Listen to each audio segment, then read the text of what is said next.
Olá, gente, muito bom dia. Hoje, lembrando desse tempo tão precioso de muitos enfrentamentos, muitas dificuldades, mas também de muita vitória e triunfo sobre todas as coisas que se levantaram diante de nós. E temos abraçado o desafio e superado cada obstáculo que tem se levantado no caminho, confiando naquele que nos chamou das trevas para a sua maravilhosa luz. Então, também inaugurando um novo capítulo, estudando a primeira carta de Paulo aos Coríntios, nós damos início ao nosso encontro desta manhã, saudando meus amigos que cá estão. Aqui à minha direita, minha amiga Loide Nogueira.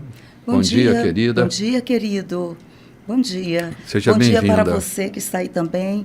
Meu bispo, é tão bom estar aqui com vocês, viu? Muito obrigada. Que legal, que bom, Loide. Aqui à minha esquerda, meu querido amigo João Silveira, João Muniz.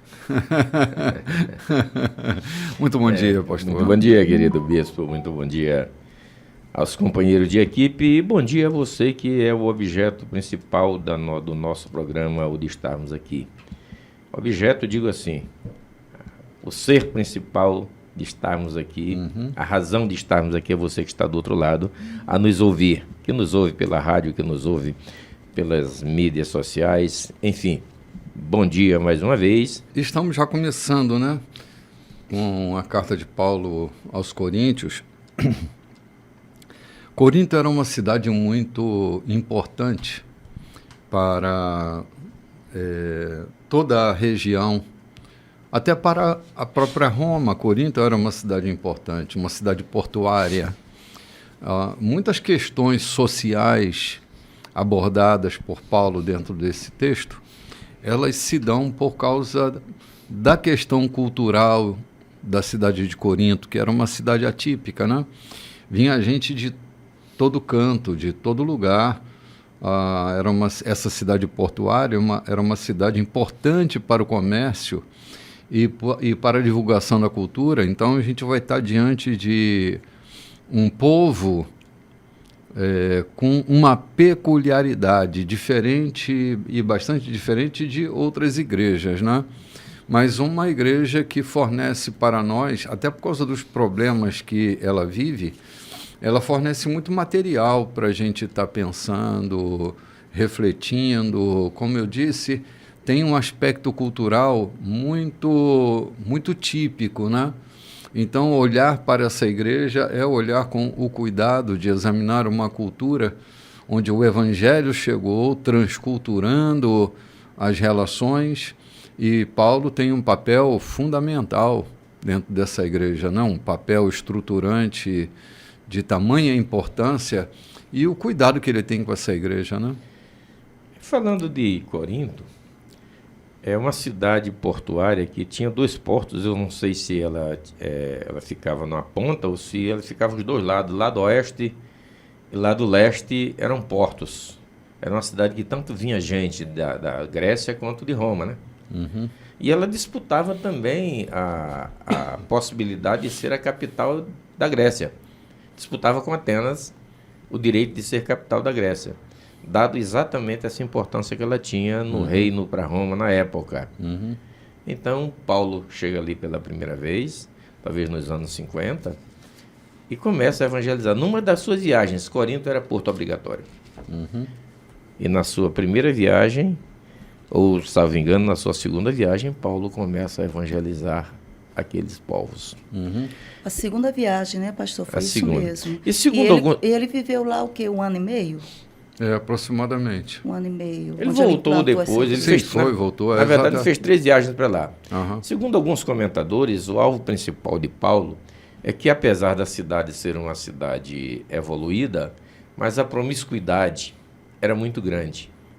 Escravos, prostituição, andavam livres, as mulheres de vida livre, andavam livre a cata de clientes. Marinheiros, né? A cata de clientes.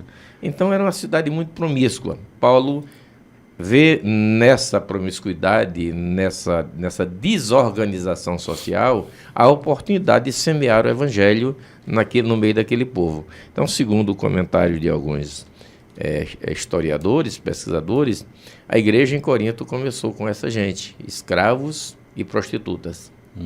Foi como a igreja começou. Depois começaram a vir os intelectuais, os importantes. Aqui a gente vai ver eles falando aqui dos sábios e entendidos, né?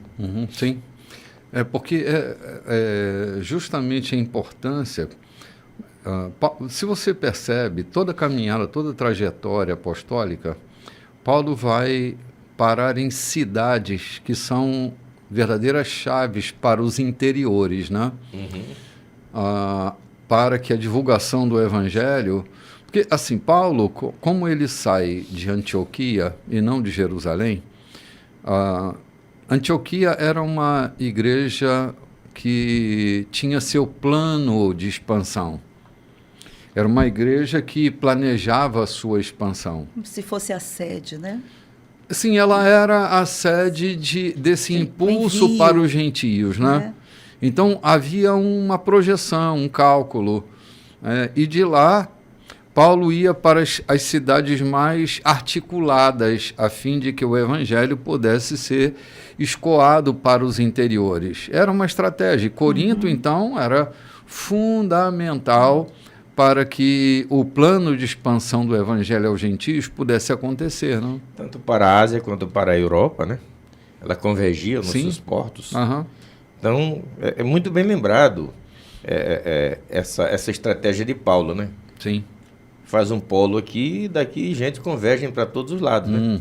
Você chega em alguma cidade do norte, por exemplo, você chega em Manaus, aquela região norte todinha convergem para ali, tanto vem daqui de cima do Rio Negro, quanto vem daqui de baixo, de Macapá. Então, há uma afluência, ou seja, Manaus é o centro de todo o comércio, de toda a afluência do norte. Eu creio que Corinto era mais ou menos isso, e outras cidades que Paulo, na verdade... Sim, eram estratégicas, né? Eram cidades estratégicas. Hoje parece que essa estratégia não está tão mais assim em onda, né? Porque a gente vê igrejas hoje sendo plantadas em lugares que parece que ali não é simplesmente um salão que parece que não tem propósito nenhum, né? A gente vê isso, igrejas dentro de hotéis, igrejas, né, em salões retirados, em lugares onde parece que o objetivo não é a comunidade, mas é simplesmente um grupo que já foi atraído e precisa de um lugar para viver, para fazer esse culto, assim, para estar juntos. Aí a gente teria que entrar pelo caminho da nossa crítica honesta ao tipo de implantação de igreja que se tem, né?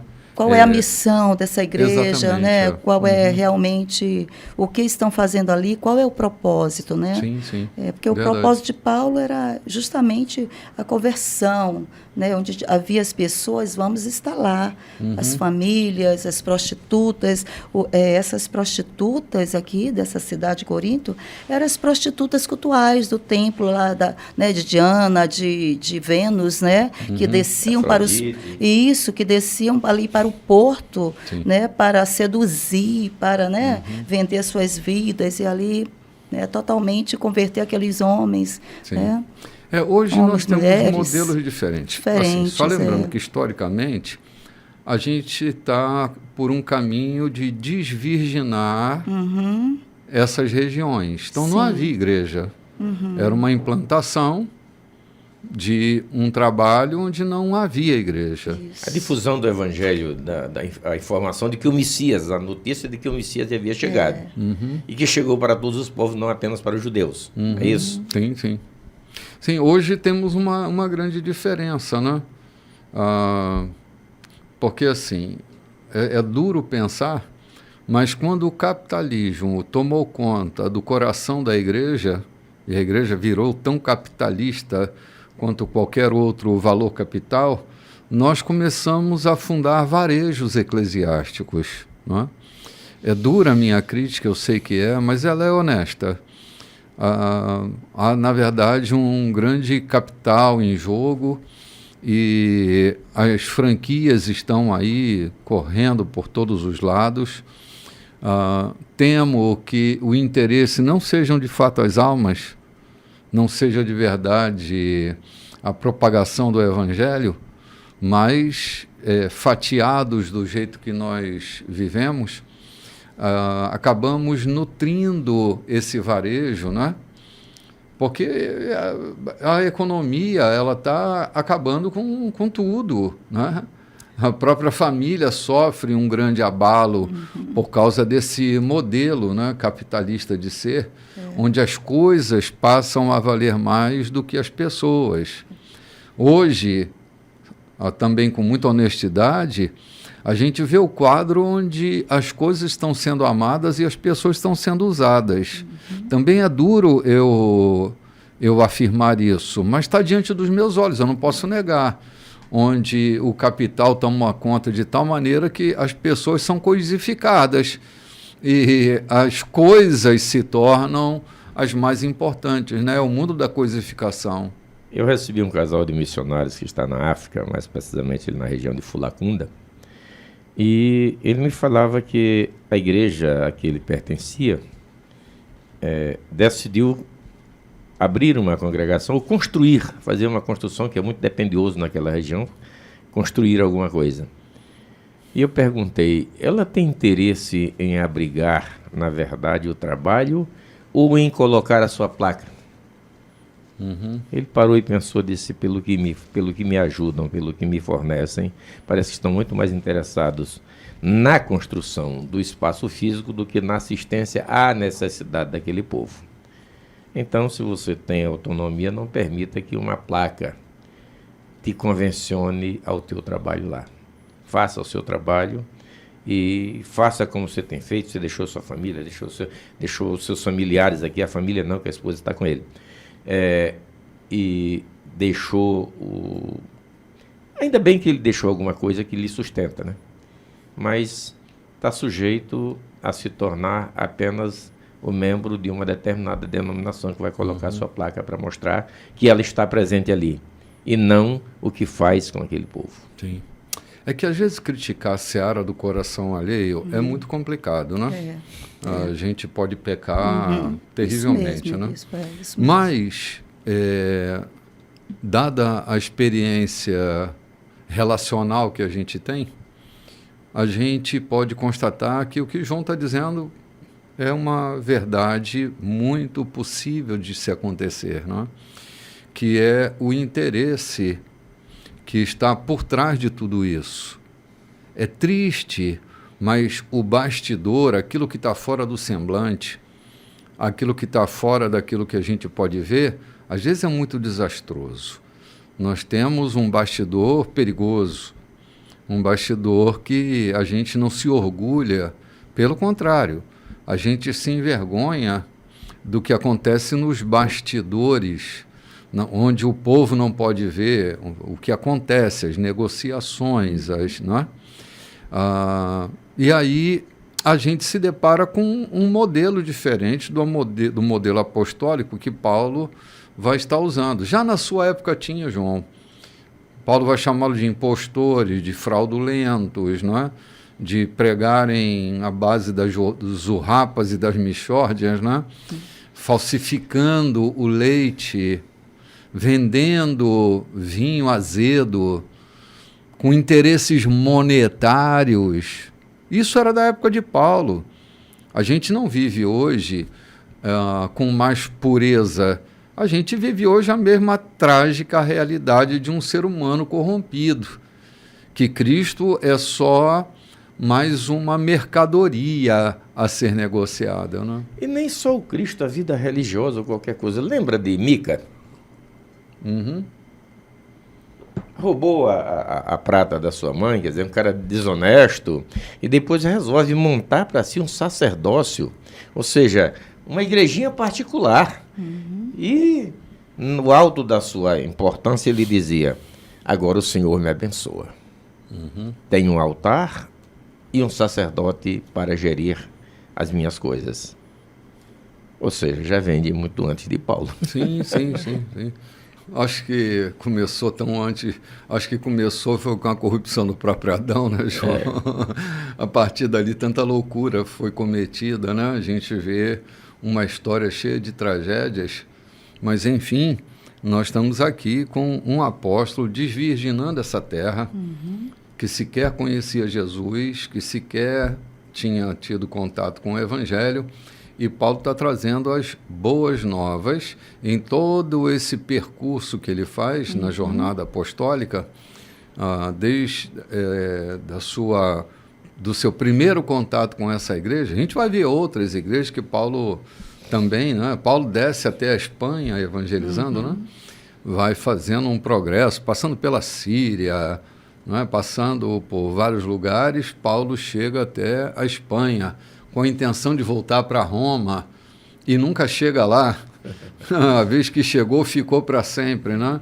Foi preso e depois morto em Roma. Mas Paulo fez um percurso extraordinário. É o sonho que eu tenho, é de fazer esse percurso de Paulo, né? Quer passar pelo Mar Adriático e entrar na Ilha de Malta também? Sim, quero. Ser mordido de cobra? Ser mordido de cobra? Não. Ser picado não, de essa eu cobra? dispenso, João. Essa eu dispenso. Mas eu gostaria muito de um dia ter recurso e tempo para fazer essa trajetória, né? Para pisar na história, né? Para imergir na história. Porque eu me sinto muito empolgado, né? Com todo esse percurso de Paulo e a mensagem que ele vai levando. Eu sou paulino, né? Eu sou botafoguense, mas eu sou paulino. Vamos dar, não é São Paulino, né? Não. Vamos dar aqui uma saidinha dentro do contexto que a gente está vendo, lembrando que aquela passagem de Paulo para chegar em Roma, havia necessidade, Deus queria que aquela ilha fosse evangelizada, né? Sim. Eu fico pensando, nós estamos celebrando 19 anos, né, de implantação de uma célula da Igreja de Cristo aqui no Maranhão, e para isso foi necessário que um homem saísse lá do Rio de Janeiro, que dista mais de 3.000 quilômetros da cidade de São Luís, e andasse numa Toyota, num Jeep, daquele Jeep Toyota antigo, sem ar-condicionado, com direção mecânica, para chegar a São Luís e trazer uma mensagem, não é uma mensagem nova, mas uma mensagem onde nós temos aprendido a viver na terra como filho do rei. Viver o reino de Deus aqui na terra e não apenas esperar para vivê-lo na eternidade. Tem sido essa a tônica da nossa mensagem, temos aprendido isso. Aqueles que convivem conosco têm testemunhado de que isso é um aprendizado e tem nos fortalecido muito. Viver o reino de Deus na terra, viver aqui na terra como cidadão do céu, e não viver aqui na terra como um crente peregrino esperando morar no céu. É um grande nó teológico, né? Que uns nos apoiam, outros não, né? Uns aplaudem, outros vaiam, uns concordam, outros discordam, mas o que não podem nunca discordar de nós é da nossa centralidade em Cristo. Amém. Nós não abrimos mão dessa nossa centralidade. Amém. Estamos nele, ele é o fundamento da nossa fé, da nossa esperança, da nossa vida. Ele é quem tem nos sustentado para reinarmos em vida, para rompermos com os obstáculos que nos detêm. Deu do seu Espírito, não é? O Espírito da ressurreição, que é a mensagem central do Evangelho, né? E a gente está ressuscitando a cada mortandade que nos afeta, né? Nós estamos nos erguendo, levantando a nossa cabeça e fazendo uma caminhada de amor e de fé. E é isso que tem nos sustentado esses anos todos, João. Aleluia. Amém. Vamos lá começar aqui nesses 5 minutinhos que nos restam desse bloco. Vamos aqui, né? Capítulo 1, 1 Coríntios, capítulo 1. Eu, Paulo, chamado e enviado por Jesus, o Messias, conforme o plano de Deus, com meu amigo Sóstenes, envio esta carta a vocês, da Igreja de Deus em Corinto, cristãos purificados por Jesus e separados para uma vida plena de Deus. Incluo nesta saudação todos os que invocam Jesus por onde quer que vivam. Ele é o Senhor deles, assim como nosso. Muito bem, vamos dar só uma paradinha aqui, né? João, a gente estava em off ainda conversando sobre o apostolado de Paulo, né? A apologia dele sobre seu próprio apostolado. E João fazia um comentário interessante. Quer repicar o teu comentário, João? É que A gente percebeu e leu também esse comentário de alguns que Paulo, quando se proclama Paulo, chamado apóstolo de Jesus Cristo pela verdade de Deus. Ou seja, não era uma questão de exibição e nem uma questão de autoafirmação. Mas ele precisava fazer isso, veja que ele faz isso nas cartas que ele escreve aos Coríntios, aos cristãos de Corinto, porque lá em Corinto começaram a duvidar da autoridade de Paulo. Começaram, na ausência dele, dizer que quem é Paulo? Paulo não é nada, Paulo era um forasteiro, Paulo era um maltratante de cristãos, enfim, quem é Paulo? E é tanto que, naquela divisão que nós vamos ver mais adiante, ele disse, não, eu prefiro seguir Apolo, o outro, eu prefiro a regra de Pedro, que Pedro implantou. E Paulo, ao escrever, ele se autodenomina como de fato é apóstolo chamado por Cristo, para que aqueles que recebessem a carta entendessem que não era uma carta de um aventureiro qualquer, mas de um homem que foi designado por Cristo para o que ele estava fazendo, Sim. o apostolado. Muitos falsos apóstolos surgiram nesse momento, né? Estavam surgindo. Como eu disse, com interesses mil, né? Dos quais Paulo refuta com veemência. Portanto, estar nessa condição de ter um ministério, João, é muito difícil você estar num lugar exercendo um ministério onde as pessoas não reconhecem esse teu ministério. É como que não flui... É como receber um apóstolo não no caráter de apóstolo, um profeta não no caráter de profeta. O galardão não flui, as coisas não acontecem. Se você está num lugar onde as pessoas estão sempre questionando a tua idoneidade, a tua mensagem, a tua questão ética, as tuas questões morais, tudo que é posto a uma crítica para diluir a tua influência, isso não faz prosperar a obra. Então Paulo está arrogando-se, não é, como apóstolo nessa igreja, porque era um fato real, ninguém podia contestar, mas ele está enfrentando um momento de muitos falsos apóstolos, não? Ninguém podia contestar porque ele tinha história, né? Sim, claro. Lembra a história de Paulo, o registro que Lucas fez, servia como base para isso aqui também. Lucas registra o encontro dele na caminhada para Damasco, Lucas registra mais uma testemunha, né? Que foi Ananias, Sim. que era um cristão, talvez um pastor naquela região, um influente homem de Deus naquela região. Lucas relata também, ou aliás, registra também, para que isso consubstanciasse aquilo que Paulo está dizendo aos Coríntios. Ele Sim, não estava... o fruto do seu ministério não estava baseado em palavras eloquentes, mas em poder. Quantos enfermos foram curados, quantos milagres aconteceram, que sustentava a mensagem que ele pregava. Então não era só uma questão de persuasão nos seus argumentos. Auto-intitulação, né? Havia manifestação nítida desse apostolado. Então ninguém pode negar o seu apostolado, embora não tenha sido um dos 12, o seu fruto apostólico, ele é notório e ninguém pode negar. Então, colocar-se, pôr-se diante dessa situação, vai facilitar a partir daí o diálogo dele com essa igreja, né? Vamos ali tomar um cafezinho, gente? E a gente volta já já. Muito bem, gente. Reiniciando o bloco 2 da nossa programação, pensando aqui na saudação de Paulo, que não é só para a igreja aos Coríntios, né, João? Paulo estende a sua saudação, universaliza a sua saudação. Ele diz assim: escrevo a vocês, mas também a todos os que conheceram a Cristo, que o servem em todos os lugares. É a carta que Paulo faz universalizando a sua mensagem, né? Porque o conteúdo dela está, que ele vai falar mais abaixo, está suscetível de acontecer em qualquer ambiente. A divisão, a importância, a autoimportância meio que prepotente de cada um, né? Sim. Então, isso ele percebe que não estava só... não era efeito apenas de Corinto, mas estava no mundo inteiro. E ele diz, em qualquer lugar que essa carta chegar a tomar conhecimento, ela é para vocês. Isso. Exatamente, cara. E ele vai começar aqui tecendo elogios, admirando-se do que fluía naquela igreja, né?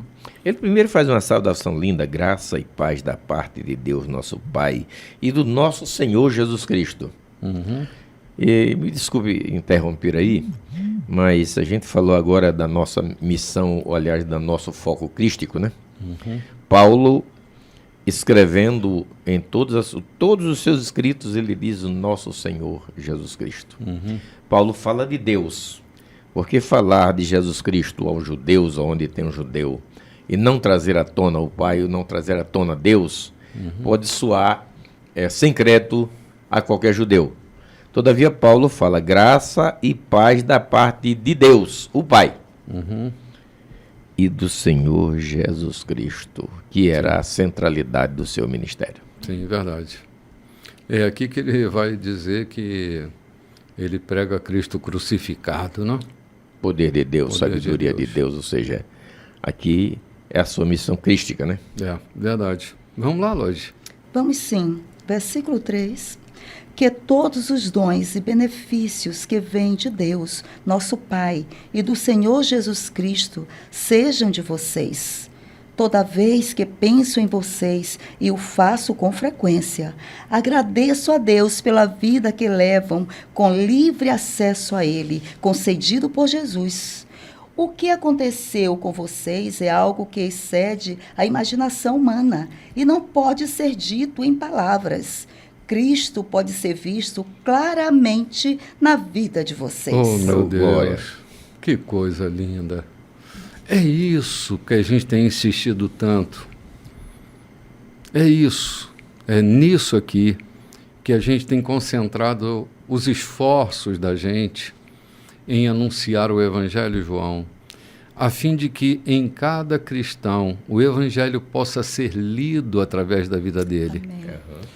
Aqui nós chegamos ao ponto principal da nossa mensagem, é que os cristãos que andam conosco, o testemunho de vida deles deve transmitir com a clareza da mensagem da sua própria vida. Paulo começa tecendo elogios a uma igreja em que a vida de Cristo era transparente entre eles. Embora lá na frente a gente vai ver um bocado de problema, né? Mas Paulo está dizendo, cara, a vida cristã de vocês é transparente. Paulo querendo posicionar essa igreja, né? Sim, exatamente. Posicionar, apesar dos problemas, mas quem são vocês em Cristo? Sim, sim. Assim, vamos dar uma capturada aqui, o que em off a gente estava conversando sobre o princípio da exortação. Exortar é um dos talentos mais preciosos que se pode ter dentro de uma igreja.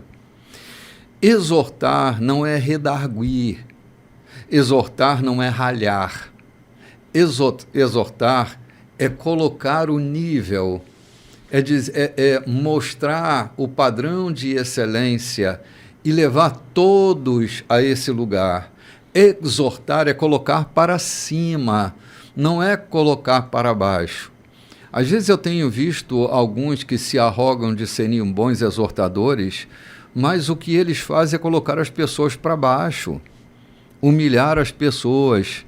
Isso não é exortação. A exortação não humilha. A exortação coloca um novo plano, estabelece o padrão que se deve andar.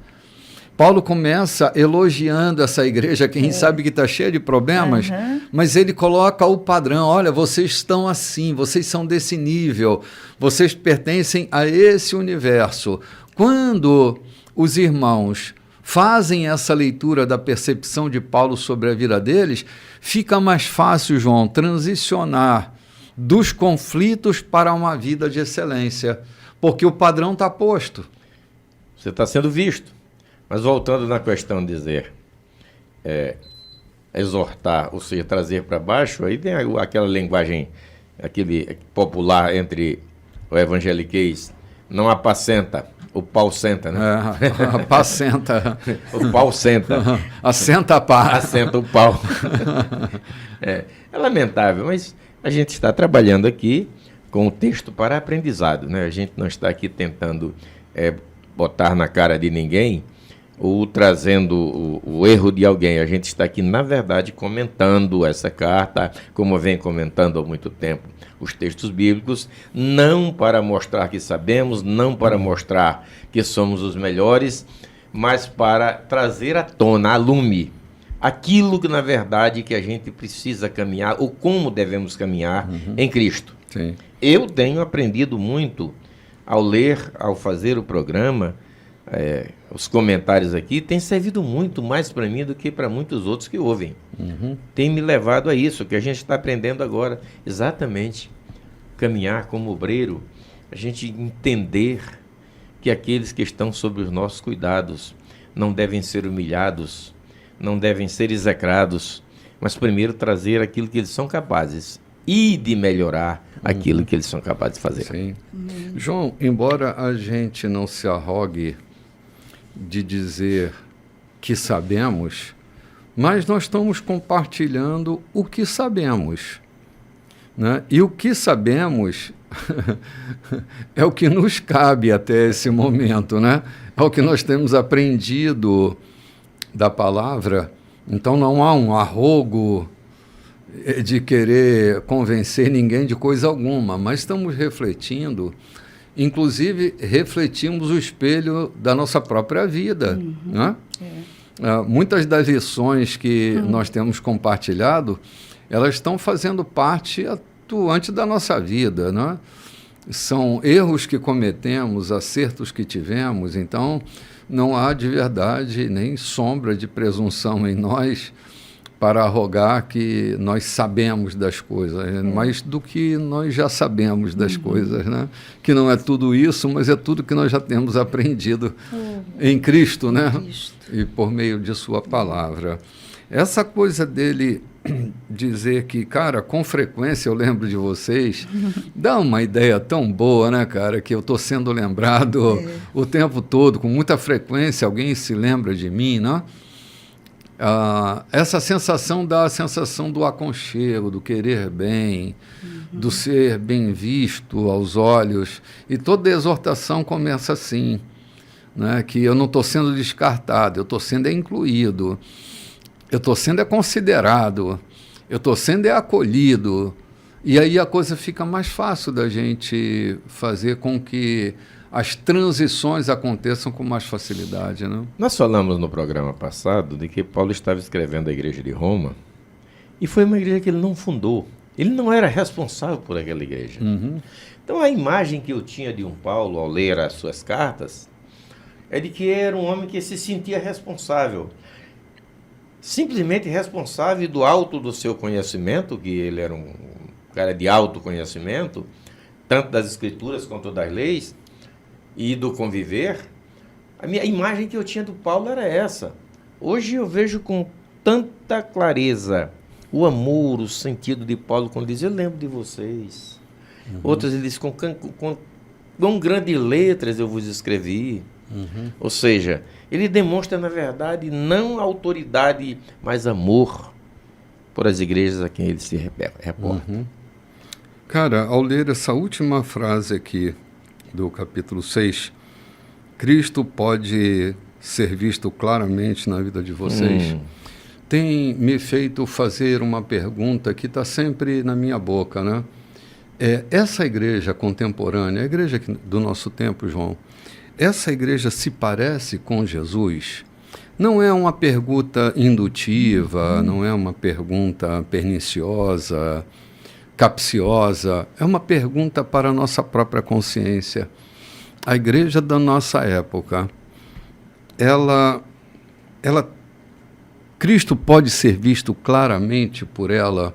É uma pergunta que eu prefiro deixar no ar e não tentar responder, mas fazer a gente pensar. Cristo tem sido visto claramente pela minha vida, particularmente, né? Eu posso responder a pergunta da minha parte.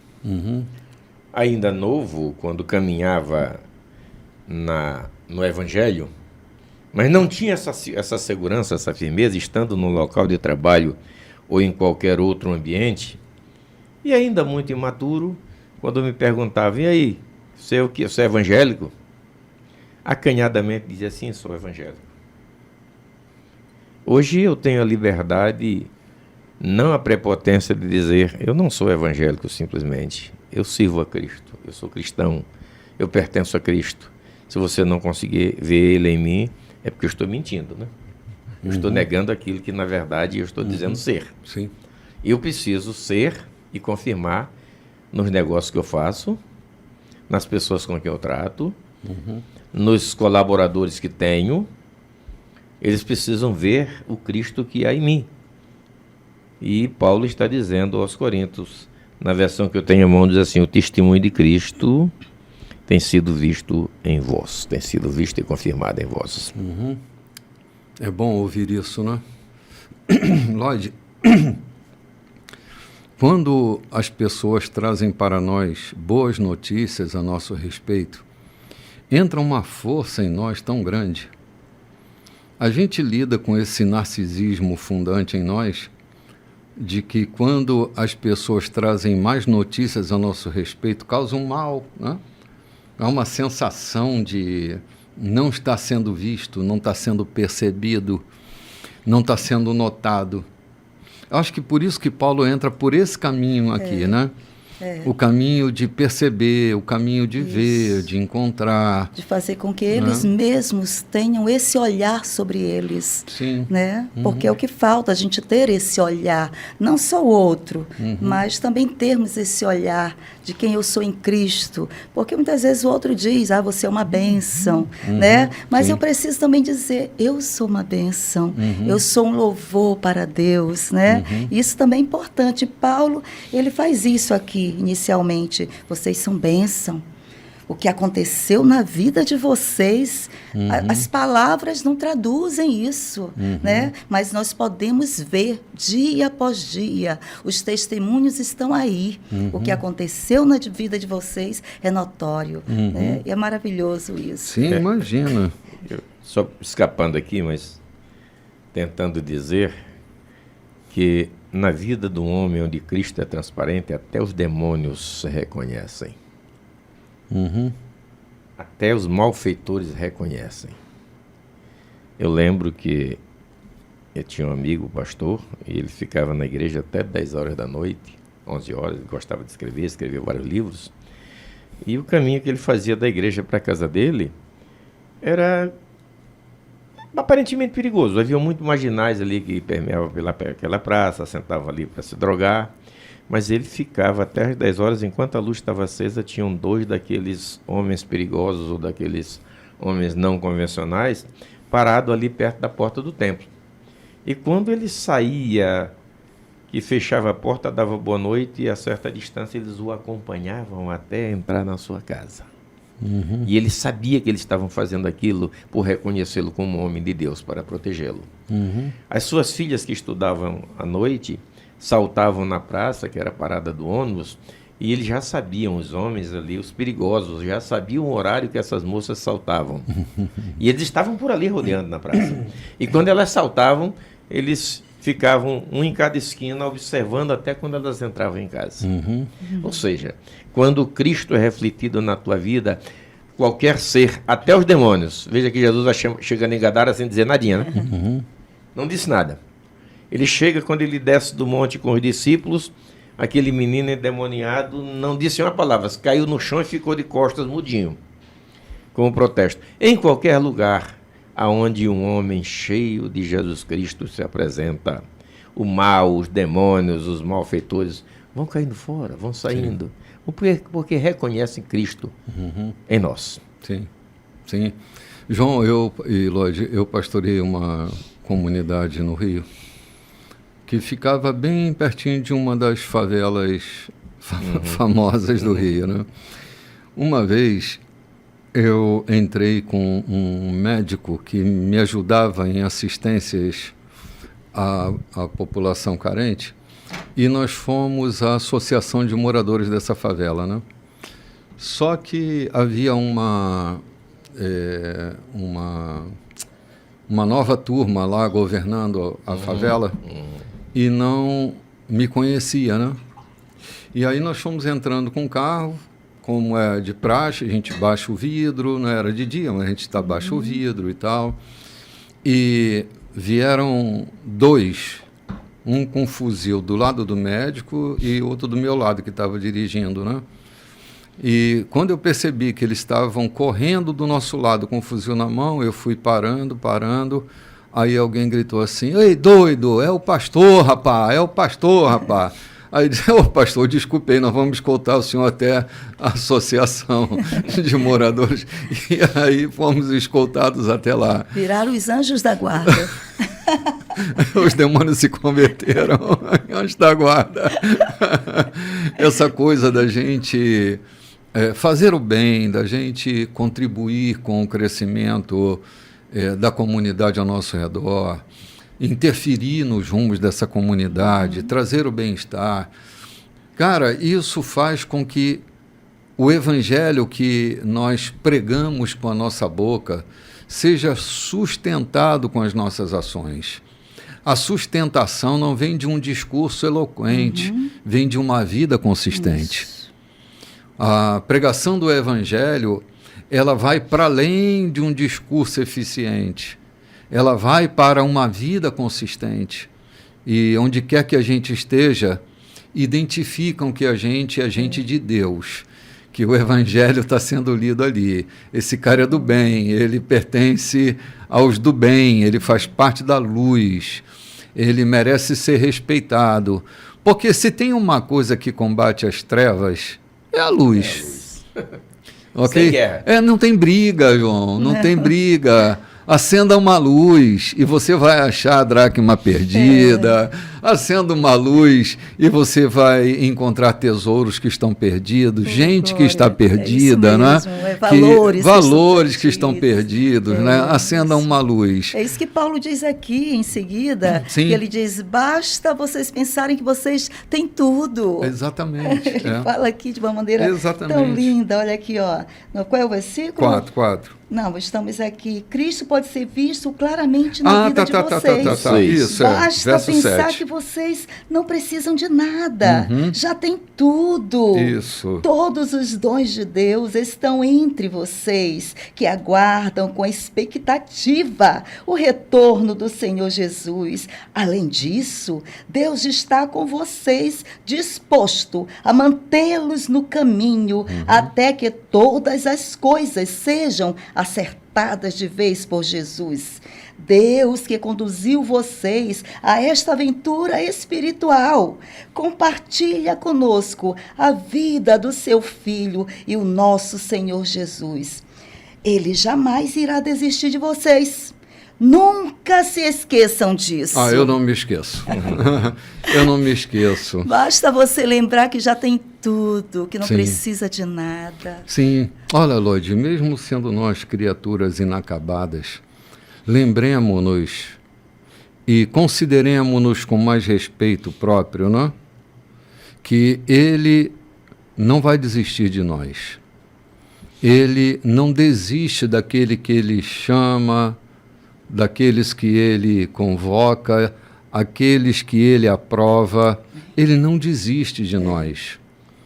Ele está lembrando isso para os irmãos, para que isso seja como uma bússola a guiar a mentalidade deles, né? Jamais irá desistir de vocês, nunca se esqueçam disso. Ou seja, que isso seja um fator reconhecido o tempo inteiro, de que nós temos um Deus que não desiste de nós. Amém. Se a mensagem não foi só para a igreja de Corinto, mas foi para todos os que também estão crendo no tempo e no espaço, que nós não nos esqueçamos de que Ele não desistiu de nós, João. Eu queria tomar a liberdade de ler um versículo, a versão que eu tenho à mão, para desmistificar alguma coisa que eu aprendi e que a gente às vezes tem propalado. Fiel é Deus, pelo qual fostes chamados para a comunhão do seu Filho Jesus Cristo, nosso Senhor. Não fui eu quem aceitei a Cristo. Foi Deus quem me chamou para o colo de Cristo, para a comunhão com Cristo. Não é mérito meu. No dia que aceitei a Cristo, me arrogando de importante, dizendo no dia em que eu aceitei a Cristo, no dia que Cristo me chamou, que Deus me chamou para a comunhão com Cristo. E Paulo está deixando isso aqui muito claro, que ele chamou, e não só chamou, mas ele é fiel. Ou seja, a nossa perseverança, a nossa constância no Evangelho não é o mérito nosso, é a fidelidade de Deus que nos chamou. E Ele nos chamou, Ele nos provê dos recursos necessários para caminharmos nele e em Cristo Jesus. Não é uma questão religiosa. Eu lembro, já citei aqui várias vezes, uma certa vez, tive a possibilidade de adquirir um caminhão novo e fui fazer uma viagem, enchi ele de Bíblias. Eu era Gideão Internacional e enchi o caminhão de Bíblias, fui levar para a região de Imperatriz. E descendo a serra ali de Buriticupu, o perigo muito grande, o carro bem cheio e aquelas curvas, desce para aqui, desce para ali. Eu olho para o irmão que estava ao meu lado e disse a ele: e se nós descêssemos daqui, abaixo, despencasse daqui, onde é que nós íamos parar? Não, eu ia para o céu. O que te garante a tua entrada na eternidade? Não, eu sou um cristão que não bebo, não fumo, eu sou dizimista. Ou seja, me apresentou todas as qualidades da fidelidade de um crente, de um cristão servil. Mas em nenhum momento ele me apresentou, na sua crença, a chamada de Deus para Jesus Cristo. Aquilo me preocupou. Quantos nós temos enganados com a religião, com uma fé tênue, que não tem consistência na chamada de Deus para o seu Filho Jesus. Em que temos nos estribado, não é, João? Em que temos nos estribado para termos a garantia de que Ele voltará, e ao voltar nós estamos sorridentes para encontrar com Ele, não atribulados. Sim.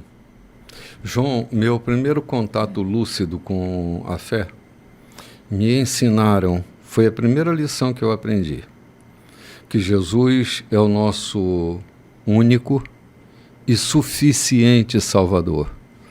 A suficiência nele. Mas lá na frente me ensinaram outras coisas, que não era tão suficiente assim. Tinham tantas outras coisas. Eu disse, meu Deus, qual é a lição? É a primeira que me deram ou a lição é outra agora, né? Que tem mais coisas, tem mais penduricalhos para a salvação do que Jesus é o meu Salvador. A suficiência dele, né? Ele é suficiente ou ele não é suficiente? É a suficiência dele que muda toda a minha vida, que muda toda a minha trajetória, que impregna na minha vida da força do Evangelho e da presença dele em mim. Ele é suficiente, sim. Ele é único, sim. E suficientemente pronto para fazer em mim tudo o que ele já fez e ainda fará. Há nele suficiência. E essa suficiência não me dá direito a ser um doidivano qualquer para sair fazendo besteira. Ele é suficiente que eu não faço, João. A suficiência dele me liga com ele e não me dá desejo ou oportunidade de fazer bobagens, de fazer besteira por aí. A gente perde sair metendo apetite, de cabeça, né? Como diz, se perde o apetite, porque estar nele é a melhor coisa que é suficiente. É suficiente. A sua graça é suficiente para mim, dizia a velha canção, né? A sua graça é suficiente para mim. Gente, com essa suficiência toda, vamos ali tomar um cafezinho e a gente volta logo, logo. Olá, gente, muito bom dia. Esse é o terceiro bloco já da nossa programação. Estamos avançando pela primeira carta de Paulo aos Coríntios. Já estamos aqui no versículo 10 do capítulo 1. Um texto cheio de coisas boas para a gente refletir.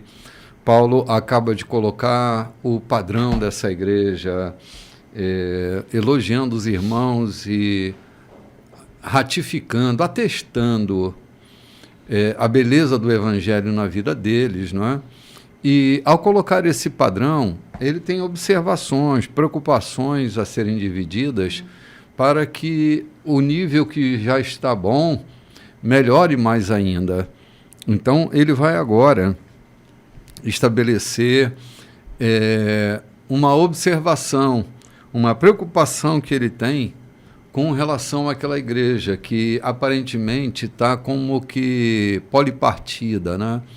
Há muitos partidos ali, eles não conseguem chegar a um acordo e ele está rogando pela unidade da igreja. Só lembrando, antes da gente entrar no texto, que a unidade, ela exige diversidade. O diverso, né? Não há diversidade, exige diversidade. Toda unidade exigirá diversidade para que a beleza dessa diversidade possa compor aquilo que é único, aquilo que faz bem para o corpo, aquilo que deve prevalecer. E os acordos não são uma busca de uma uniformidade, mas o acordo faz parte também da unidade. Eles estão ali divididos e Paulo diz, não, vocês são bonitos porque vocês são diferentes, têm dons diferentes, têm graça diferente, até a sabedoria ela é multiforme, né? Tem muitas formas, mas que isso passe por um acordo, por uma negociação, para que tudo continue correndo tão bem assim. Vamos à leitura então, né? Vamos lá. Versículo 10. Tenho uma preocupação séria a compartilhar com vocês, meus irmãos. Pela autoridade de Jesus, nosso Senhor, tentarei ser o mais direto possível. Vocês precisam aprender a entrar em acordo. Devem ter consideração uns pelos outros, cultivando a vida em comum. Menciono a questão porque alguns membros da família de Chloe me deram uma notícia preocupante, que estão brigando entre vocês. Vou dizer exatamente o que eu vi. Vocês estão criando partidos e declarando: eu estou do lado de Paulo, ou eu prefiro Apolo, ou Pedro é meu líder, ou eu pertenço ao grupo do Messias. Pergunto a vocês, o Messias, por acaso, foi cortado em pedacinhos para que cada um de nós tenha uma parte dele? Paulo foi crucificado por vocês? Algum de vocês foi batizado em nome de Paulo? Não participei de nenhum dos batismos de vocês, com exceção dos de Crispo e Gaio. E agora, diante dessa questão, estou feliz de não ter participado. Pelo menos ninguém pode sair por aí dizendo que foi batizado em meu nome. Pensando bem, batizei outra família, a de Estéfanas, mas, pelo que me lembro, foram apenas esses. Deus não me enviou para juntar seguidores meus, mas para pregar a mensagem, anunciar o que ele tem feito e reunir seguidores dele. Não fui enviado para pregar confiando em minha eloquência, banalizando assim o que importa, a cruz de Cristo. Ela não pode ser reduzida a mero discurso. Vamos dar uma paradinha aqui. Que coisa extraordinária. Gente, pensar por esse viés de Paulo é gerar tanta pacificação, às vezes, dentro da igreja. Não é só da igreja local, não, da igreja de Cristo. Pensar num apóstolo dizendo que ele não tem seguidores, mas os seguidores são de Cristo, que as pessoas não são suas propriedades, elas são propriedade de Cristo. Pensar que nenhum desses apóstolos reconhecidos são donos de coisa nenhuma e de que não há dono na igreja, a igreja tem um dono e chama-se Jesus.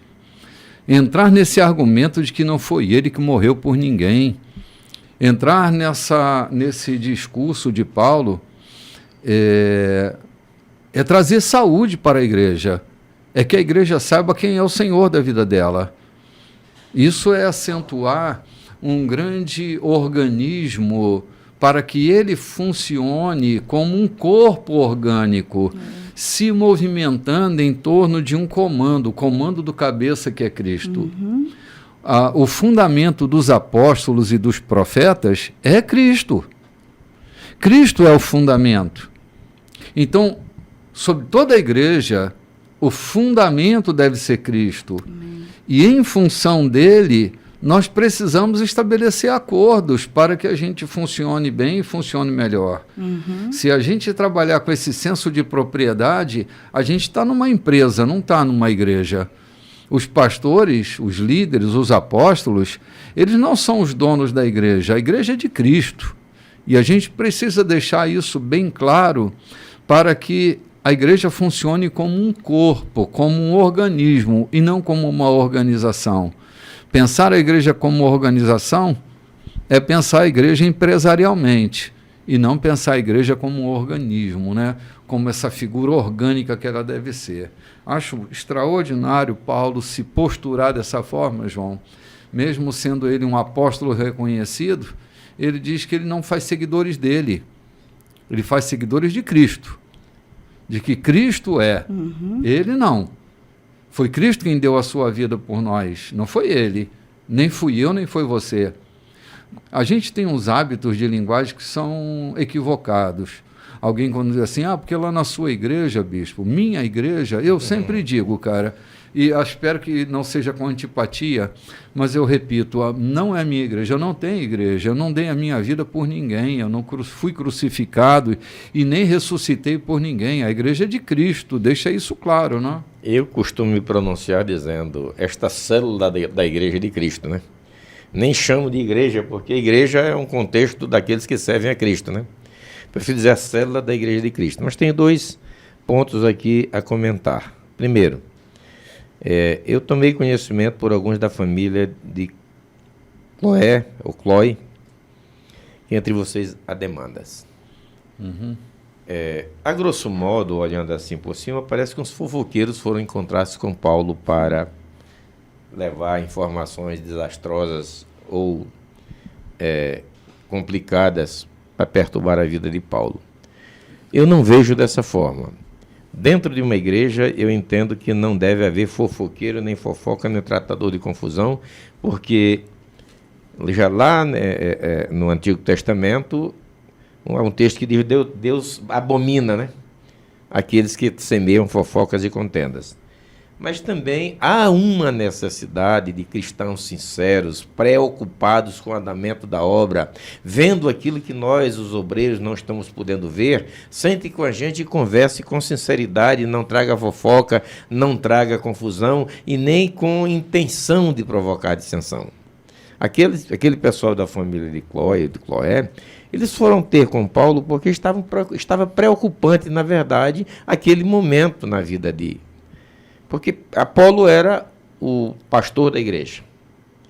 E outros não queriam, achavam que Apolo não tinha qualidade para conduzir a igreja. Então preferiam Paulo porque Paulo foi o fundador daquela igreja. Outros mais arrogantes, que a gente parece, olhando rapidamente, entender que eram os mais simples, não. Aqueles que se diziam pertencentes a Cristo eram os mais arrogantes deles. Não eram os que diziam de Paulo. Os que diziam que pertencem a Cristo eram os mais arrogantes. Então... ninguém dá ordem para mim, né, João? Exatamente. Não pertence ninguém dá ordem para mim, eu sou de Cristo. Ou seja, eram os mais arrogantes realmente. Meu papo é exclusivo com ele, né? Mas eu quero voltar na questão da informação. Uma informação a ser dada a um líder da igreja, daquilo que está acontecendo, ela deve ser dada. Agora, deve ser dada com o cuidado devido. Ela deve ser dada com respeito devido e com a intenção devida. Porque o pior delas é quando é mal intencionada. Sim. Então, o pessoal da família de Cloé foram a Paulo e comentaram. Comentaram não, talvez viajaram exclusivamente para isso. Porque Paulo estava em Éfeso quando escreve a carta, né? Então eles viajaram de Corinto a Éfeso para tratar com Paulo, creio que exclusivamente para dizer, não queremos que aquela igreja se desfaça por contendas e racha. então tenha cuidado, escreva alguma coisa, vamos lá com a gente, vamos resolver essa questão, porque alguém já está se ufanando de importante e não estão dando o valor devido para o pastor que está conduzindo a igreja, que é Apolo. Apolo era o pastor da igreja. E interessante, pastor João, essa questão, porque a gente vê que Paulo trata aqui com transparência, né? Ele diz, recebi notícias, né? De uma maneira muito educada, recebi notícias dos membros da família de Cloe. Quer dizer, ele colocou aqui de onde veio as notícias, de onde surgiu aquilo que estava sob o conhecimento dele agora, que ele precisava resolver, né? Muitas vezes a gente olha, fulano disse, né? Ouvi dizer... Muitas vezes se trata assim, ouvi dizer, me disseram. E não foi assim que ele tratou, foi com muito respeito, de uma maneira respeitosa. Né? Recebi notícias dos membros da família de Cloe. É que essa coisa, quando você omite nomes, dá uma sensação de que tem uma fofoca fofoca acontecendo. É isso. E você não sabe quem é quem. Alguém me disse, ouvi de alguém, alguém comentou. Isso. E não se coloca nome, porque assim... Quem comentou depende muito de quem comentou. Para mim, o comentário, quando vem de alguém ou quando vem de ti, tem muita diferença. E colocar o nome do Cloe, entendeu? Dá uma autoridade. É como se tivesse ele sabe o que ele está falando. Sim. Né? Eu senti como se fosse isso. Foi os membros da família do Cloe, né? E tal. Eles me disseram sobre isso e aí ele diz, eu vou dizer exatamente o que eu ouvi. Não era uma denúncia do nome deles, na verdade, era uma confiança na mensagem que eles estavam trazendo. Sim. Eles não fizeram uma fofoca, levaram uma mensagem. Com o cuidado devido. Isso é muito lindo. No programa passado, o bispo falou de pessoas recomendáveis, né? Sim. Então, ele só cita o nome porque eram pessoas recomendáveis. Se não fossem pessoas recomendáveis, fosse qualquer fofoqueiro, talvez o Paulo nem tivesse tratado do assunto, por descredibilidade. E não foi apenas uma pessoa, ele diz alguns membros da família, querendo dizer, né, realmente deve estar acontecendo, porque não vi somente de uma pessoa.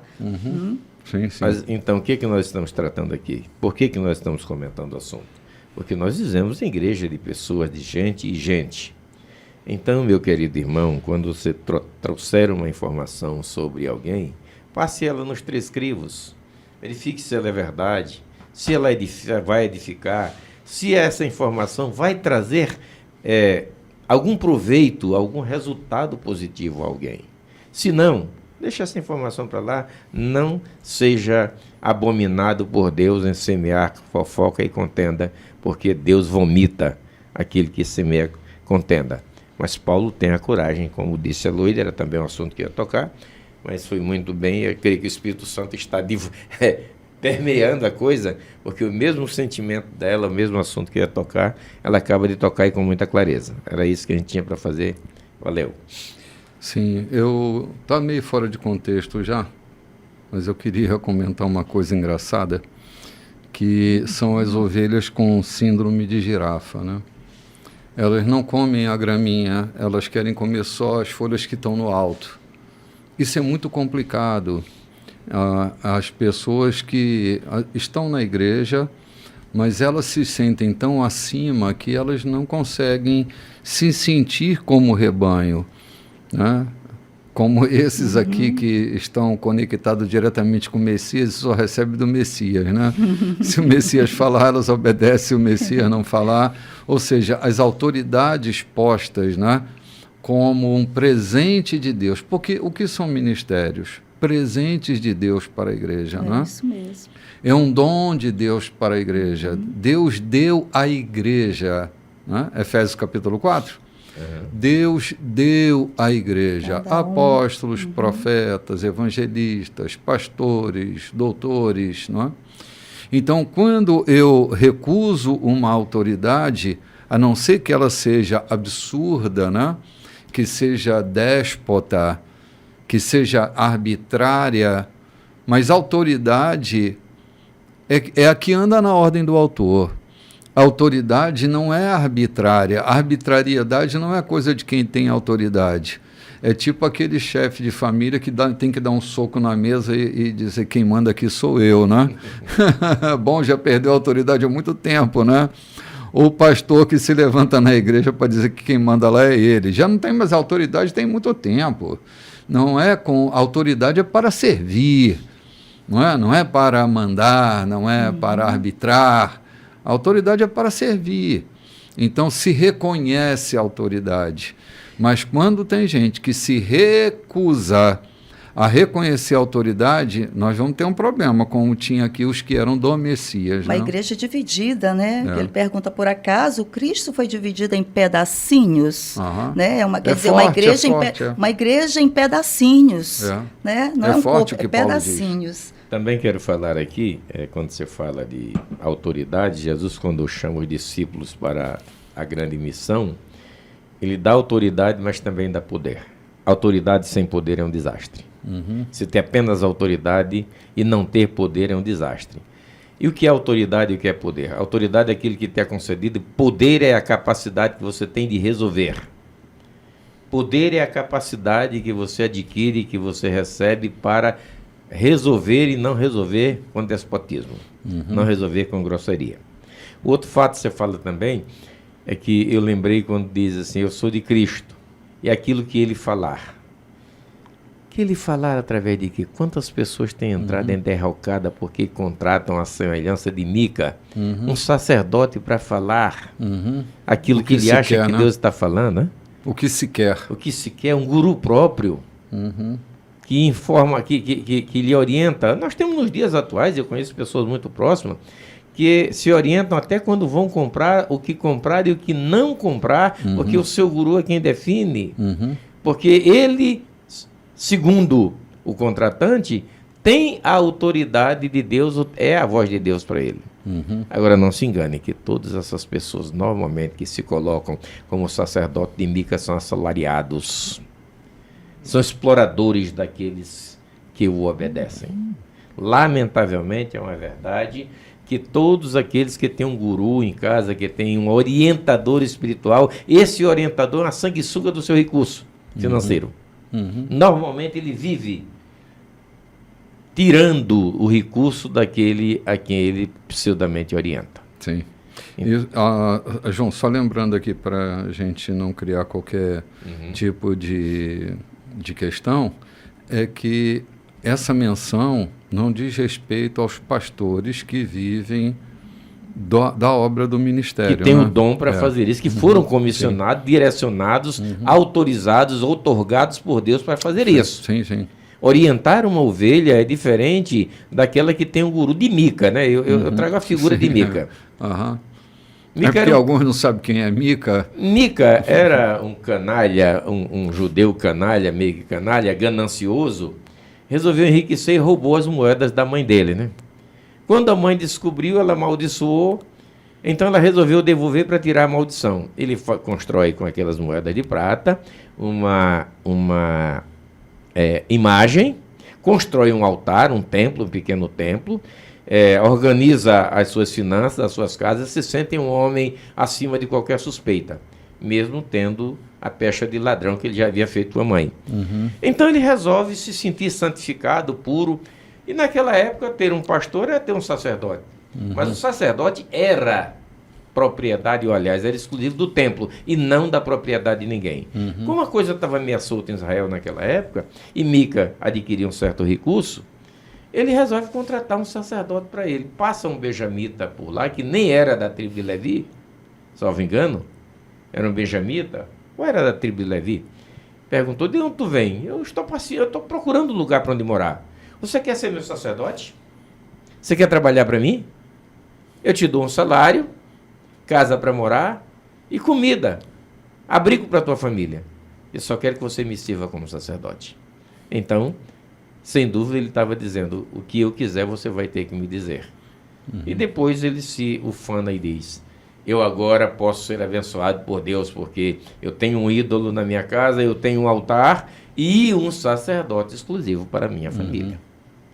Sim. Isso não é ministério, isso é monastério, não é? É um monastério. Isso é um dedo lamentavelmente, hoje acontece a muita gente que vive de orientação, me perdoe meus irmãos, eu não estou querendo ofender, mas tenha cuidado, recentemente eu vivi uma situação dessa com um amigo que se orienta por um guru, e, infelizmente, há pastores que deixam a sua congregação para serem gurus à distância daqueles que saem da sua congregação, viajam centenas de quilômetros para ser guru de alguém abastado, que abastece seu carro, que paga o IPVA, que ele enche a mala do seu carro com recurso. Eu conheço isso de perto, então ele vai levar uma palavra profética àquele incauto irmão. Uhum. É trágico, né, João? Mas é verdade, mas é real.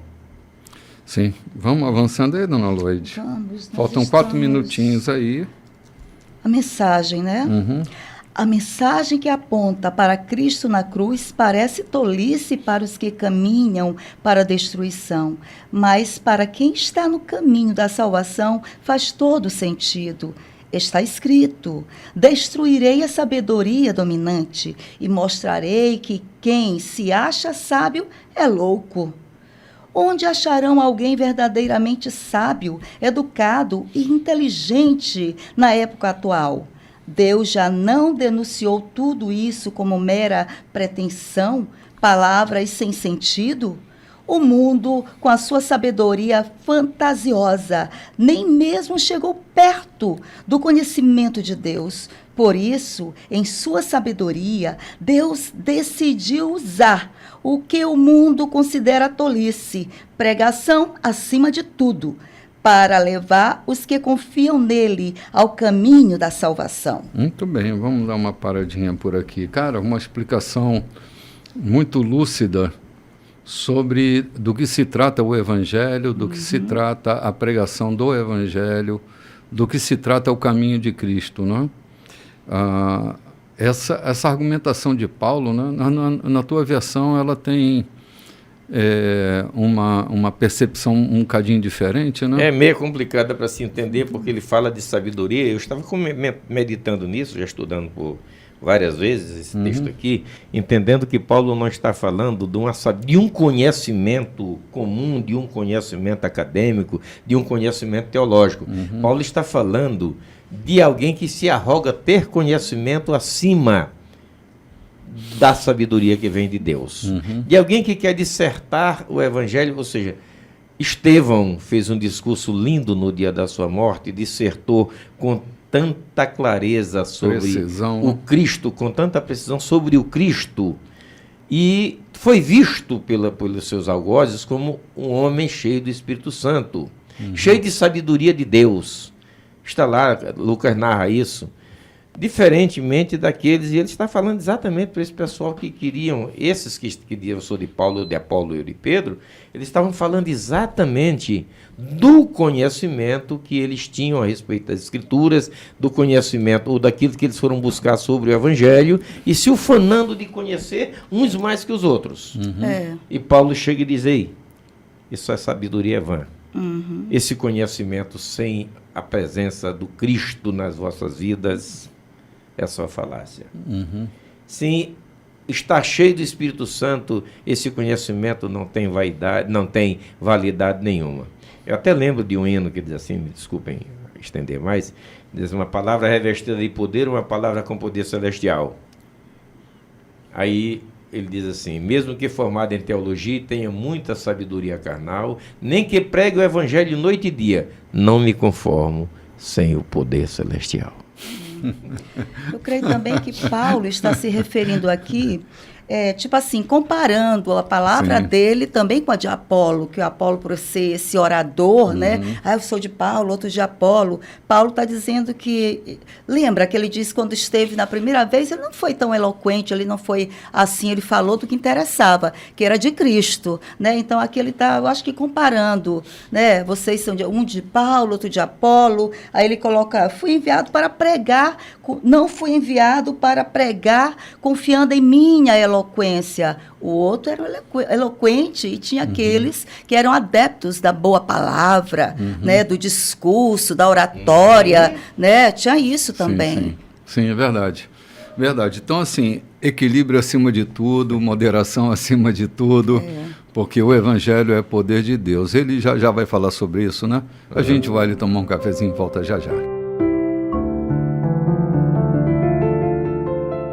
Olá, gente, muito bom dia. Você que chegou agora, já estamos terminando, estamos no quarto bloco da nossa programação, mas você pode nos assistir lá no YouTube a partir das 9 horas da manhã.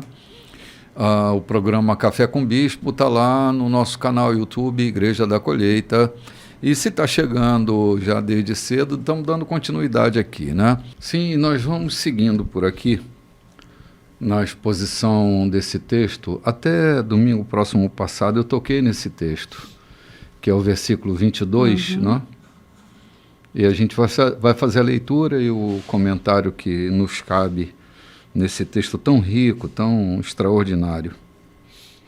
Enquanto os judeus buscam milagres e os gregos correm atrás de sabedoria filosófica, nós prosseguimos anunciando Cristo, o crucificado. Os judeus o consideram uma pedra de tropeço e os gregos um absurdo. Mas para nós, judeus e gregos, pessoalmente chamados por Deus, Cristo é o milagre e a sabedoria, absolutos reunidos numa única pessoa. A sabedoria humana é quase nada, comparada com o aparente absurdo de Deus. Toda a força humana, nem sonhando, pode competir com a, entre aspas, fraqueza de Deus. Meu Deus do céu, vamos dar uma paradinha aqui. Ter Jesus nascido se tornou um absurdo, um escândalo. Ter ele encarnado a natureza humana, ter vivido como um ser humano, ter a sabedoria divina num corpo humano foi uma verdadeira tragédia. Por isso que ele diz que para os judeus ele é uma pedra de tropeço. Não é? Uma pedra de tropeço, porque na qualidade messiânica dos judeus, ele teria que vir de uma linhagem sacerdotal. Sim, ou um grande rei, alguém. Uma linhagem real. Uma linhagem real. E veio, né, de Davi. Estrutura humana, né? De estrutura humana, num cavalo branco, não é? Com uma capa vermelha. Ele vem lá de Nazaré, né? Lá de Nazaré. Ele vem surgindo e com a sabedoria dele confundindo toda a argumentação da filosofia grega e produzindo efeitos extraordinários. Ele é um absurdo, não é? O aparecimento do Messias é um absurdo. Compreender a simplicidade da sabedoria, João, não vindo argumentar no patamar dos filósofos da Grécia, era de se escandalizar mesmo. E né? especialmente naquela época que a filosofia era o Manchester de tudo, mais do que o poder aquisitivo. A sabedoria era muito maior do que o poder aquisitivo. Talvez a sabedoria na Grécia naquela época fosse mais do que o agro hoje no Brasil. Era o poder de então. É tanto que até Roma se quedou, que estava com poderio militar, Roma quedou-se a sabedoria, a filosofia, o conhecimento da Grécia. Então Jesus chega nesse contexto, trazendo uma mensagem simples, mas de poder, fazendo aquilo que o poder, nem os magos conseguiram fazer. Paulo se confronta ou se encontra com alguns magos cheios de poder que até conquistaram o governador de uma cidade e de repente ele diz em nome de Jesus. E o cara se desfaz todinho, muda de atitude. Isso tornou-se loucura para essa sabedoria tão grande. Paulo chega em uma cidade onde deuses eram adorados e a sabedoria ali, o conhecimento era tão profundo que criaram uma igreja que por acaso um Deus que eles não conhecessem pudessem, um templo, que pudessem adorá-lo ali. Paulo chega e discursa tão veemente ali que termina conquistando o povo daquela cidade. Por quê? Porque era uma mensagem simples, mas uma mensagem de poder. Sim. Jesus estava em Cafarnaum, Lloyd e João, quando ele recebe a visita dos gregos, pedindo um sinal, ou pedindo sinais, né?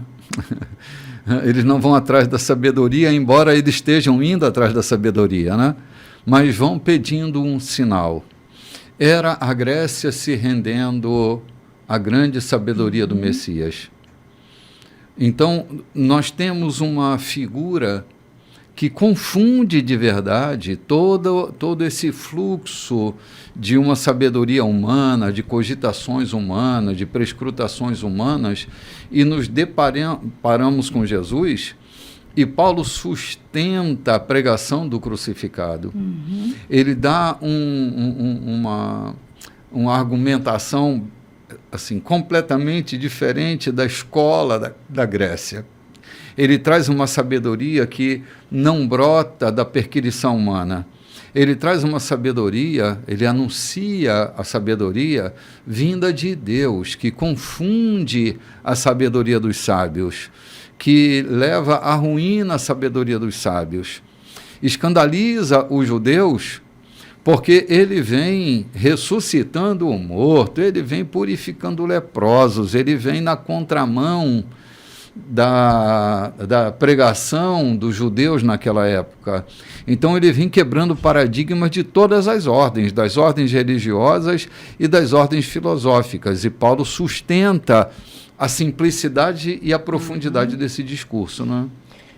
Ele não se elitiza, né? Sim. Não vai para as grandes elites. Não. Mesmo sendo... Para as grandes escolas. A simplicidade do Cristo era tão grande que, mesmo sendo descendente de Davi, ele não se arroga no momento de pagar imposto, não se propõe o sábio por excelência, mas todas as vezes que era questionado, eram decepcionados aqueles que o questionavam. E é o que Paulo diz: poder de Deus e sabedoria de Deus. Pregamos a Cristo o crucificado, o poder de Deus e sabedoria de Deus. Sim. Então, olha a que patamar Paulo eleva o Evangelho de Jesus e a pessoa de Jesus, né? Ele dá um status de engrandecimento, confundindo completamente o sistema, né? Porque, assim, gregos e judeus, estamos falando de sistema.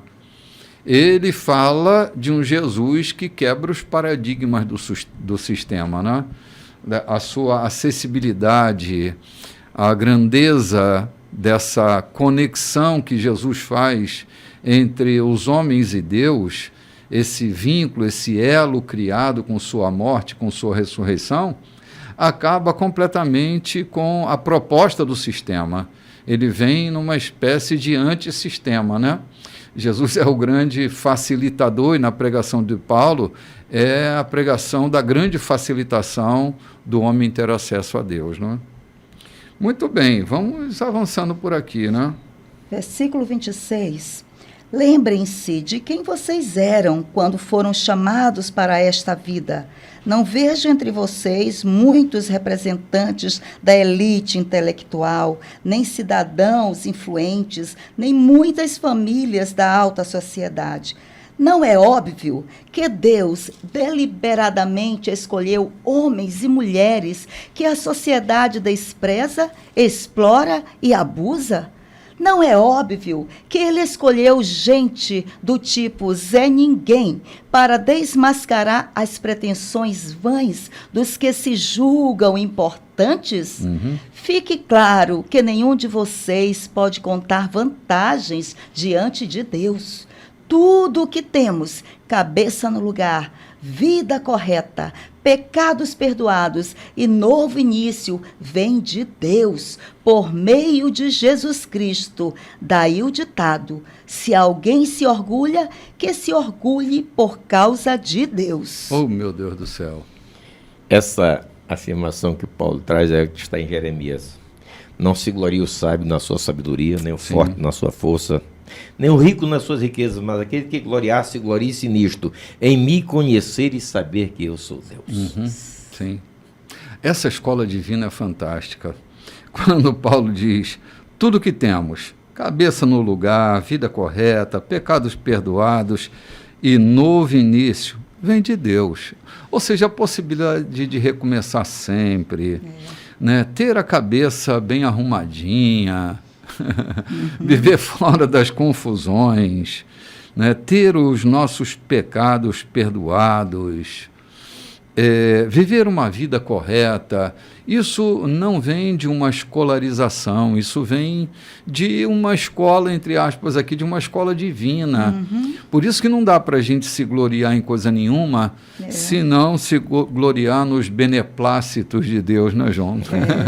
É interessante como Paulo traz, assim, coloca diante deles o passado deles. Sim. Preste atenção, olhem agora, de onde vocês vieram? Vocês não vieram com essa bagagem, não chegaram aqui com essa bagagem toda, que agora vocês estão dizendo, eu sou de Paulo, eu sou de Apolo, eu sou de não sei quem. Não, olhe, quem melhorou a vida de vocês? Sim, o assunto ainda é esse, né? Justamente, quem melhorou a vida de vocês? Quem deu a vocês essa condição? Olha a forma como vocês estão caminhando hoje, cabeça no lugar, aí ele vai colocando tudo isso. Isso só vem de Deus. Ninguém pode fazer isso por vocês. Sim. Coisa interessante, o que Deus maravilhoso. faz, não é?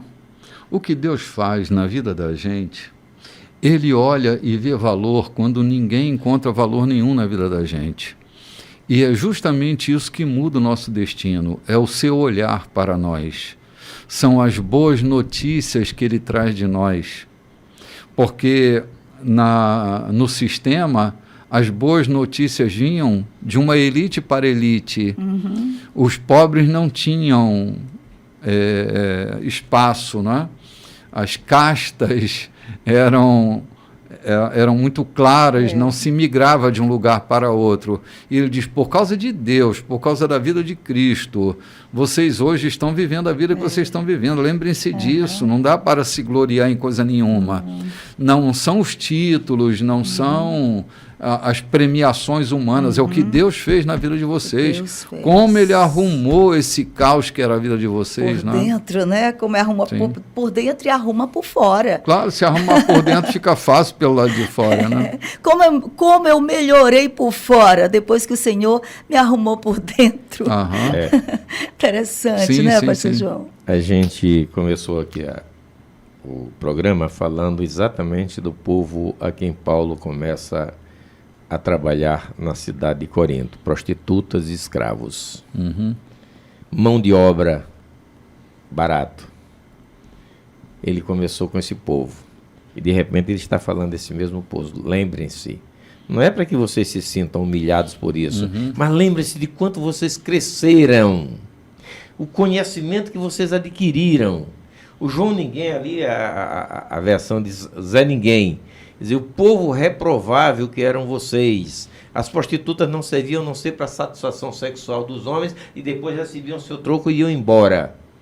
Os escravos prestavam seu serviço, apanhavam suas chicotadas e tinham como prêmio a alimentação do dia. E Paulo está dizendo, vocês foram alcançados por um evangelho que é poder, é sabedoria. Eu quero talvez me atrever a dizer que a vida na cidade de Corinto mudou a partir do estabelecimento daquela igreja. Um lugar onde tem uma igreja bem-sucedida, uma igreja que organiza a comunidade, ela muda a economia daquela cidade, ela muda os costumes daquela cidade. Infelizmente, hoje nós temos muitos contrários disso. Lá nas nações indígenas, hoje não é permitido você pregar o evangelho quase em aldeia mais nenhuma para não mudar costume indígena, mas eu quero dizer, e eu sou prova disso, que onde o evangelho chega, muda a cultura, muda a economia, muda o comportamento, muda a forma de pensar e a forma de vestir. E é isso que Paulo está dizendo para o pessoal que está em Corinto. Vocês eram escravos, prostitutas, Zé Ninguém, relegados por aí. Hoje, vocês não podem se orgulhar de achar que são importantes. Mas vocês devem ter alegria em saber que vocês foram chamados por aquele que é poder e é sabedoria, que é o próprio Deus. Sim, João, quando o evangelho chega na vida de alguém, na família de alguém, no bairro, na cidade de alguém, o evangelho tem esse pendor para as grandes coisas. O evangelho sempre fará de nós gente muito maior do que a gente pensou que pudesse ser. Porque ele nos propõe uma vida maior do que o nosso medo, maior do que os nossos preconceitos, uma vida maior do que nossas próprias enfermidades. O evangelho nos faz maiores. Ele tem o pendor para as grandes coisas. quando o Evangelho chega, ele muda a raiz, ele muda o radical da vida, ele muda a vida. Então, a gente passa a ver possibilidades quando antes, no comprometimento do fracasso em que a gente estava inserido, não nos permitia ver. Agora, com a mente de Cristo, com a mente renovada, com o espírito recriado, novas criaturas que nós nos tornamos por causa do Evangelho na nossa vida, das boas notícias, nós podemos ver oportunidades no meio das crises que nós enfrentamos. A mente de Cristo faz isso em nós. Amém. Faz a gente reiniciar todas as vezes que forem preciso se reiniciar, porque o Espírito da ressurreição está em nós. Amém. E o Evangelho traz essa mensagem da ressurreição. Porque pregar o Evangelho sem cruz e sem ressurreição é faltar tudo no Evangelho. É uma notícia que não transforma, a filosofia religiosa. Não muda. Por isso, João, é que nem os gregos acertaram, nem os judeus acertaram, porque Cristo vem com uma proposta muito diferente do que a Grécia e os judeus traziam como proposta para mudar a vida das pessoas. Não é uma escola formal, filosófica, é a escola do Espírito que muda a vida das pessoas, né? Se vocês assistirem, vocês que estão nos ouvindo, um filme chamado Em Seus Passos que Faria Jesus, vai ver que uma cidade de Raymond, nos Estados Unidos, estava morrendo. E só foi possível ela se reerguer quando a igreja tomou posição para se reconectar com a sociedade e a cidade mudou. Nós lemos aqui um texto em Romanos, estou tentando lembrar o capítulo, diz assim: se o Espírito que ressuscitou Jesus dentre os mortos habita em vocês, ele revivificará os vossos corpos mortais. Sim. Não está falando apenas de ressurreição. Sim. Está falando, na verdade, de afeta vida. Tudo, né, João? Está falando de vida. E vida é vida. Quando estamos vivendo em alegria, os nossos poros se abrem, o nosso rosto brilha, né? Amém. Os nossos lábios cantam uma nova canção. Sim. É assim que acontece. Verdade. Verdade. Gente, nós estamos chegando no finalzinho do programa de hoje. Terminamos a leitura do capítulo 1, né? Se junte a nós, você que está aí vagando pela cidade, não está se congregando em lugar nenhum, mas tem desejo de servir a Jesus, venha estar conosco. Venha compartilhar a vida conosco para que você tenha, nesse ano de 2025, que está por vir, uma mudança fantástica na sua vida. Eu estou aqui já me despedindo no finalzinho, desejando paz a todos vocês. Shalom, queridos. Shalom.